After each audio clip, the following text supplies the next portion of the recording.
an kashe malam Jafar, abinda muka so su goyi bayan mu aiki ne, muka yi tattarurukan su, kowa ji tsoro. Wallahi duk Najeriya mutum kwaya ɗaya ne ya bani goyon baya, shine Abdullahi Gadan Kaya, almajirin malam Jafar, yanzu doktor professor ne a jami'ar Bayero ta Kano.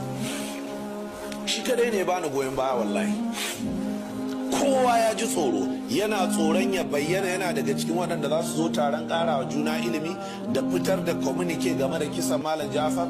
Abin da ya kai ni kenan, na zo na tinkari laccan ni kadai. Abdullahi ma na ce kada wanda ya zo, ni zan tsaya ni kadai, kuma laccan ina yin ta ne a madadina da kuma madadin duk wani ahlus sunna. Duk wanda ya ce ba a madadin shi ba ya fito ya karyata. Shi yasa za ku ji na cewa mu ahlus sunna, na yi maganganu ne da wasu rijalul gaibi, wasu mutane waɗanda ke boye ko ba ku sani ba. Shi yasa nake cewa mu ahlus sunna, a madadin mu ahlus sunna ne wannan laccan. Duk wanda ya